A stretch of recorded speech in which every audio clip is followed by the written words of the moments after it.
All right, campers, it is our last day of crafts. Welcome. I'm going to miss you guys. So, we've made a lot of things for our long journey so far. We made a boat, we made a storm to test it, we made some music to take with us, we made some art of the beautiful things we've seen, but there's one more thing that no journey is really complete without. Are you thinking what I'm thinking? We need a catapult! That's not what you were thinking, was it? You're correct. Journeys don't really need catapults. In fact, catapults are really hard to take on journeys. Well, the big ones are anyway.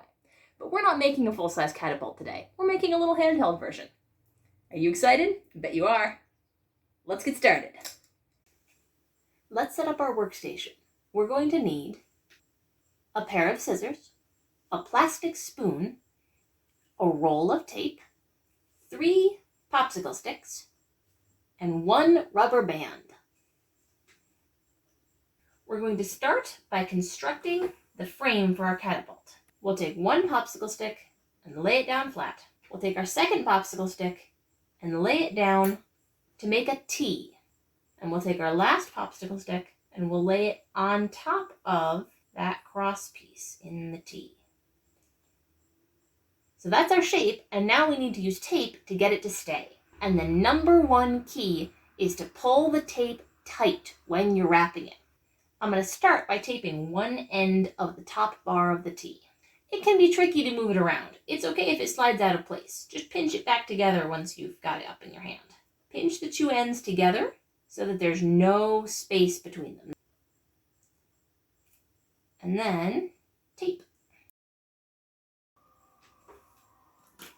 And get another piece of tape and do the other side.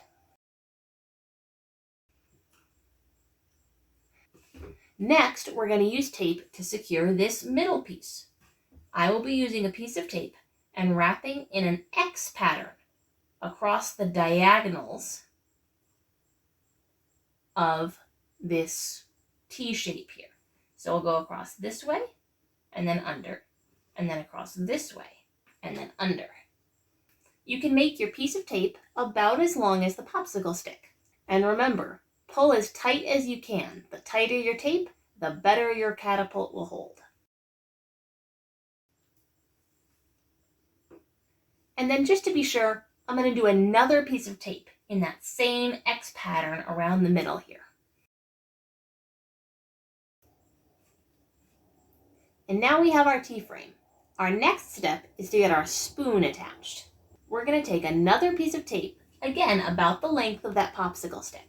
And we're going to fold the tape over the end of the spoon. But this is very important. Your spoon needs to have a tail. I'll show you what I mean. I'm going to put the tape on. But when I fold it over, I'm not going to fold it all the way down. I'm going to leave a tail like that. And I'm going to pinch that tail. And you'll see the spoon's tail can wag. That's very important. That movement there is what will let the spoon launch your objects. Okay, now that we have a spoon with a tail, we're going to be attaching the tail to our T-frame. When we put the spoon on the T-frame, make sure that your spoon faces into the T-frame. If your spoon faces away from the T-frame, it won't work. Your spoon has to face into the T-frame. So we're going to make sure the spoon's lined up. And then we're going to pivot it open. And we're going to lie that tail down on top of our popsicle stick here. And we're going to tape the tail. It's okay if the tape goes on the handle of the spoon too. We're going to tape that tail to the popsicle stick. And then to make sure it holds, we're going to take another piece of tape and wrap it around that piece of tape we just used to tape the tail down.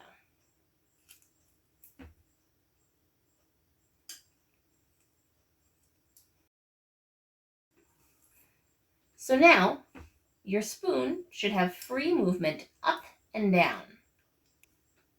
Our next step involves our rubber band.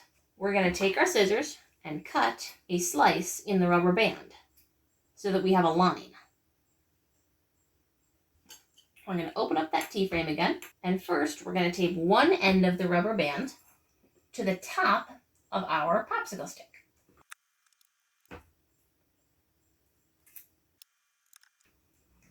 And next we attach the other end of the rubber band to the spoon. So grab about halfway, maybe a little bit less. And now comes the tricky part.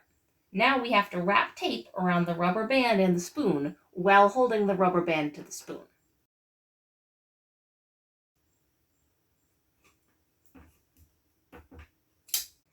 Alright guys, there are your catapults. Now I bet you guys are super excited to get using them, but wait! One thing first. Never launch a hard object out of the catapults. I know, I gotta say it. When you look for things to launch with this catapult, you're looking for soft objects only. At our house, we've been using cotton balls. Now, I know we're saying goodbye, but there is one last post-camp challenge if you feel up to it. A real catapult is not held by hand, of course. A real catapult has a base and is freestanding, so all you have to do is pull the lever. So your post-camp challenge for today is to see if you can take some more popsicle sticks and make a frame for your catapult so that it is freestanding.